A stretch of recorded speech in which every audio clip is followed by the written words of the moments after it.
Bueno, ante todo, tengan muy buenos días. Soy de la Universidad Nacional de San Agustín de Arequipa, Facultad de Ciencias Contables y Financieras, Escuela Profesional de Contabilidad. Mi grupo está integrado por Akepucho Mesa Vania, Bejar Luque Yesenia, Guamachuque Pino Eneida, Laura Luna Diana, en el cual expondremos la ley número 26702, sección tercera, Sistema de Seguros. Comenzaremos con el artículo 296, clasificación de las empresas del sistema de seguros. Las empresas de seguros se someten por lo menos cada 6 meses a un régimen de clasificación de riesgo por parte de empresas calificadoras independientes con el propósito de evaluar las obligaciones que tengan con sus asegurados. Es decir, todas clasificaciones predominará la más baja. La superintendencia clasifica las empresas del sistema de seguros de acuerdo con criterios técnicos y ponderaciones, en el que se considerará los sistemas de mediación, administración de riesgo, la solidez patrimonial, la rentabilidad, la eficiencia financiera de gestión y la liquidez. Artículo 297. Publicación de información. La superintendencia publica en un periodo de por lo menos 3 meses información actualizada, destinada a difundir los principales indicadores de la situación patrimonial, financiera y de gestión. Esta información incluye estadísticas acerca de la oportunidad del pago de los siniestros y rechazos que realicen las empresas de seguros. Artículo 298. Patrimonio de solvencia. Las empresas de seguros y de reaseguros deberán contar en todo momento con un patrimonio efectivo que no podrá ser menor al patrimonio de solvencia. El importe del patrimonio de solvencia se establece en función de la cifra más alta que resulte de la aplicación de los siguientes criterios. El margen de solvencia establecido conforme al artículo 303, el capital mínimo fijado en el artículo 16. Artículo 299. Patrimonio de efectivo destinado a cubrir riesgo de seguros y reaseguros. El patrimonio efectivo de las empresas del sistema de seguros destinado a cubrir las operaciones de seguros y reaseguros podrá estar constituido como capital pagado, reservas legales, facultativas y prima por la emisión de acciones. La porción computable de la deuda subordinada que reúne los requisitos que al tal efecto con carácter general establezca la superintendencia incluye en su caso los bonos convertibles en acciones por exclusiva decisión del emisor. Para la determinación del patrimonio efectivo elegible destinado a cubrir riesgo de seguros y de reaseguros, se sigue el siguiente procedimiento. Se suma el capital pagado, la prima suplementaria del capital, la reserva legal y las facultativas si las hubiera. Se suma las utilidades de ejercicios anteriores y del ejercicio en curso, y previa a la declaración a que se refiere el artículo 187. Se resta las pérdidas de ejercicios anteriores y del ejercicio en curso. Se detrae el monto de la plusvalía mercantil o crédito mercantil producto de la reorganización de las empresas, así como la adquisición de inversiones. Artículo 300. Patrimonio efectivo destinado a cubrir riesgo crediticio. Cuando la empresa de seguros otorgue las fianzas referido al artículo 304, sus asegurados recibirán un financiamiento para el pago de sus primas de seguro o efectúe préstamos hipotecarios. Procederá a destinar una porción de su patrimonio efectivo y la parte que exceda a su patrimonio de solvencia, a cubrir el riesgo crediticio con observancia de las normas que con carácter general expida la superintendencia. Artículo 301. Acciones preferentes y bonos subordinados. Los bonos subordinados que emitan las empresas de los seguros tendrán las características y los límites precisados en el artículo 233, así como los que en su caso establezca la superintendencia por regulaciones de carácter general. Artículo 302. Límites de endeudamiento. Aquí tenemos dos. Límite de endeudamiento con relación a operaciones seguros y reaseguros y límite de endeudamiento con relación al otorgamiento de fianzas. En el primero, si las empresas de seguros y reaseguros sobrepasan el límite de endeudamiento, deberán informar a la superintendencia dentro de los 2 días hábiles siguientes a la respectiva comprobación y presentar dentro de los 15 días hábiles posteriores un programa aprobado por su directorio en el que se consigne las medidas adoptadas para eliminar el exceso en un plazo no mayor a 3 meses. El incumplimiento de lo dispuesto en el presente artículo se sancionará con una multa mensual equivalente a 1.5 veces la tasa de interés mensual promedio. Si en el siguiente mes sigue la infracción, se multa con una multa de 50% mes a mes.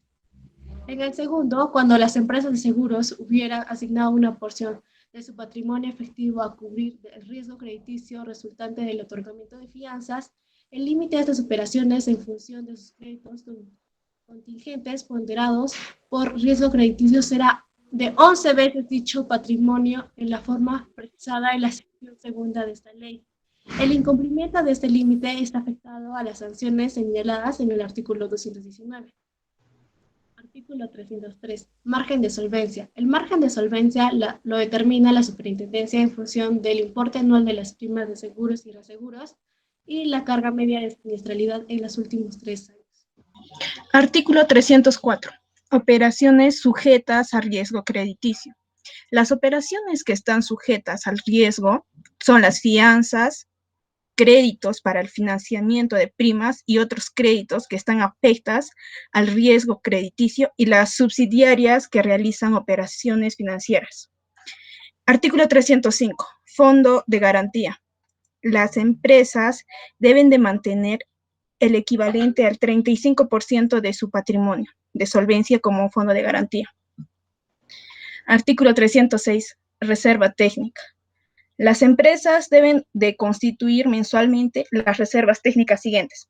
1. Las reservas de siniestros, las reservas de matemáticas, de riesgo en curso y los riesgos catastróficos. Artículo 307. Reservas de siniestros. Estas se constituyen por el monto de la respectiva liquidación. No incluye la parte. Artículo 308. Reserva matemática. La reserva matemática sobre seguros de personas se constituye sobre la base de cálculos actuariales, tomando en cuenta el total de pólizas de seguro. Artículo 309. Reserva de riesgos en curso. La reserva de riesgos en curso está conformada por la parte de las primas retenidas, con exclusión de las anulaciones que se destina a cubrir el periodo de vigencia no extinguido en el ejercicio corriente. Artículo 310. Reserva de riesgos catastróficos y de siniestralidad incierta. Su objeto es cubrir riesgos de frecuencia no predecible y el riesgo de cataclismos u otros fenómenos análogos para el normal desarrollo de las actividades de las empresas. Artículo 311. Respaldo de su reserva técnica, patrimonio mínimo de solvencia y fondo de garantía. Las empresas deben respaldar en todo momento el íntegro de sus reservas técnicas, patrimonio mínimo de solvencia y fondo de garantía con los activos que se indica.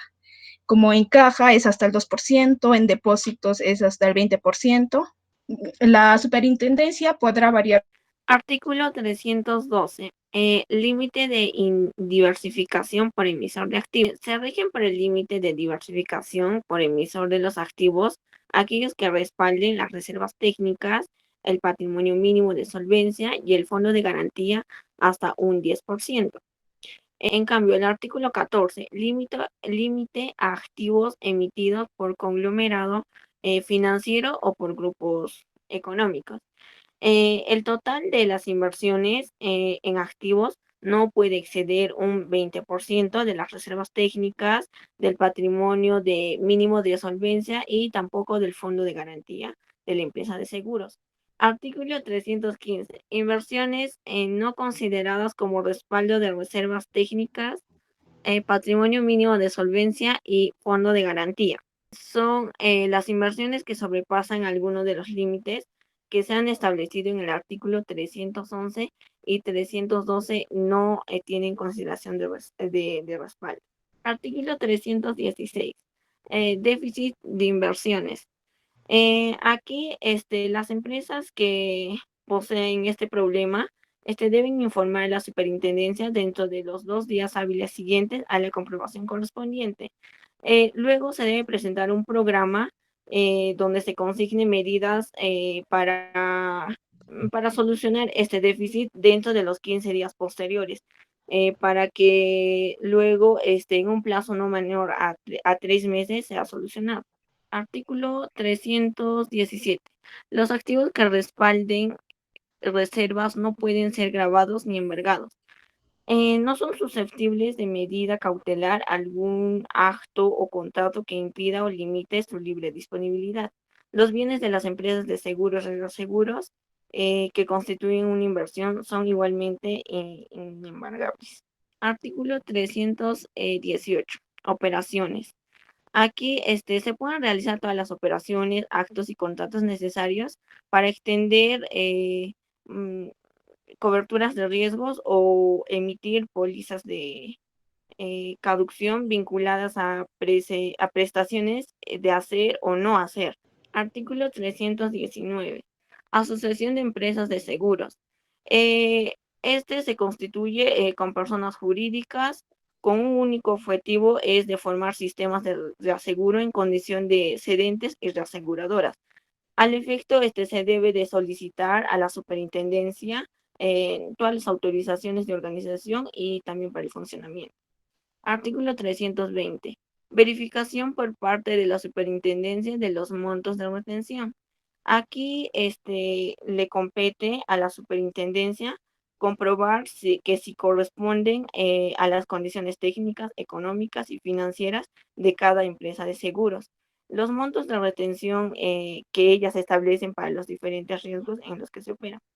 Las empresas de seguros pueden ceder uno o más ramos de su cartera de seguros vigentes a otras empresas que sean del mismo rubro para emitir pólizas en los mismos ramos y que puedan establecer un sistema de cobertura de accidentes de trabajo y enfermedades.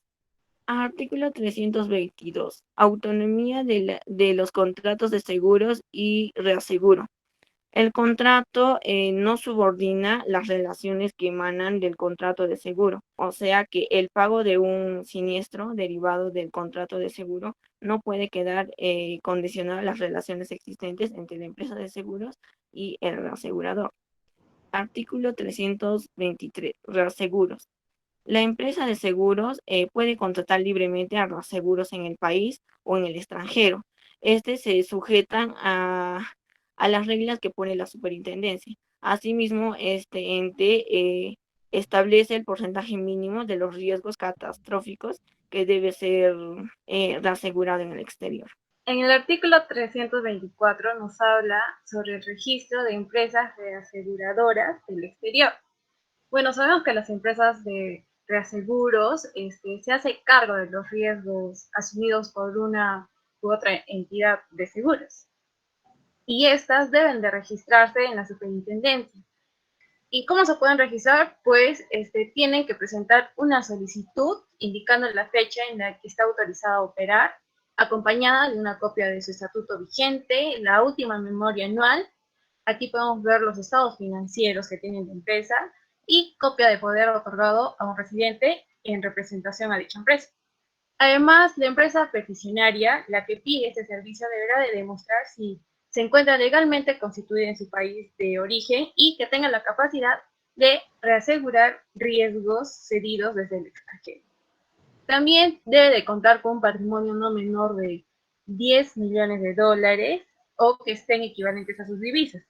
Y también no debe de tener inconvenientes para pagar en monedas de libre convertibilidad sus obligaciones que resulten en el contrato de reaseguros y otros requisitos que establezcan la superintendencia. En el artículo 325 habla sobre las actividades prohibidas a las empresas de seguros y estas son las que no deben de dar garantía a sus activos aplicados a las inversiones. Bueno, estos activos lo podemos ver en detalle en el artículo 311. También no se debe de realizar operaciones con acciones propias a su capital social y tampoco prestar en alguna forma sumas de dinero o garantizar las responsabilidades de sus directores o trabajadores, salvo de lo que está dispuesto en el artículo 201. Y también no deberá de pagar sus siniestros en exceso a lo pactado. En el artículo 326 habla sobre las condiciones y contenidos de las pólizas. Bueno, las pólizas es este contrato y estas deben de establecer las condiciones de la cobertura de riesgos. Y también su contenido debe de asegurarse a las disposiciones legales que norma el contrato de seguros, las condiciones generales, particulares y especiales de estas ha de ser redactadas en lenguaje fácilmente comprensible. Y también los amparos básicos y las exclusiones deben figurar en los caracteres destacados. También tiene que estar el monto de la prima y se apreciará el número de registro oficial del corredor de seguros y también la comisión que ha de estar percibiendo. En el artículo 327 nos habla sobre el reajuste de capitales asegurados, primas e indemnizaciones. Bueno, aquí vemos que los capitales asegurados, las primas y las indemnizaciones pueden ser expresadas en la póliza de seguros en moneda nacional de valor adquisitivo constante, o caso contrario, se pacte en moneda extranjera. En el artículo 328 habla sobre las condiciones y tarifas de seguros a conocimiento de la superintendencia. Bueno, aquí vemos que los modelos de las pólizas, las tarifas y las condiciones resultantes, que está dispuesto en los artículos 9, 326 y 327, no adquieren o no requieren aprobación previa de la superintendencia, pero sí su conocimiento antes de su utilización y aplicación. En el artículo 329, cobertura del seguro, tratándose de los seguros de vigencia no mayor a un año, la cobertura se inicia con aceptación de la solicitud del asegurado y el pago de la prima. Caso contrario, y si se requiere necesariamente un plazo mayor a un año, la materia se sujetará a las regulaciones que dicte la superintendencia. En el artículo 330, que es causal de resolución automática del contrato, aquí vemos que la mora en el pago total o parcial de la prima podrá ser causal de resolución automática del contrato. En este caso, el seguro se entenderá cubierto en la parte proporcional de la prima pagada. De no optarse por la resolución automática, esta empresa tendrá derecho para exigir el pago de la prima devengada, más los intereses, los gastos e impuestos originados por la expedición de la póliza. En el artículo 331 nos habla sobre la revocación de la autorización de la empresa. Bueno, aquí vemos que toda práctica reiterada que persiga evitar o dilatar de manera injustificada el pago, es decir, el incumplimiento de las obligaciones nacidas del contrato de seguro, dará lugar a la revocación de la autorización de la empresa. En el artículo 332 nos habla sobre los siniestros.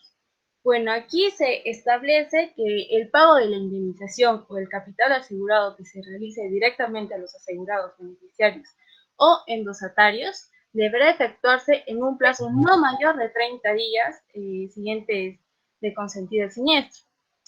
Bueno, se entiende de consentido el siniestro cuando la compañía aseguradora aprueba o no aprueba, ha rechazado el convenio de ajustes debidamente firmado por el asegurado, y esto tiene un plazo de 10 días. En el caso de que la aseguradora no esté de acuerdo con este ajuste, podrá exigir un nuevo ajuste en el plazo no mayor de 30 días.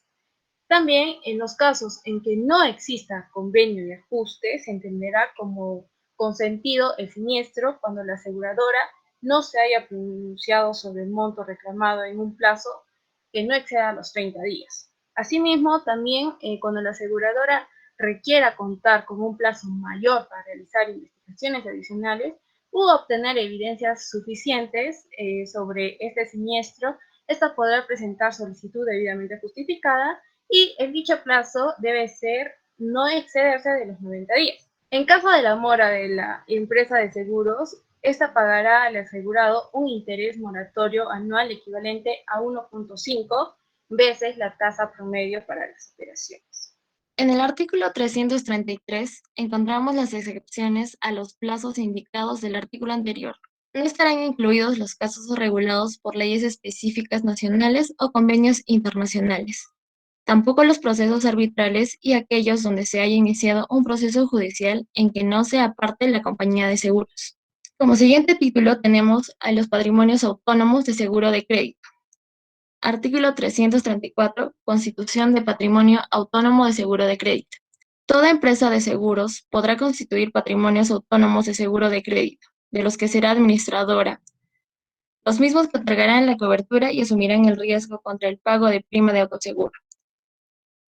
El autoseguro consiste en que el cliente corporativo soporta con su propio patrimonio las consecuencias económicas derivadas de sus propios riesgos.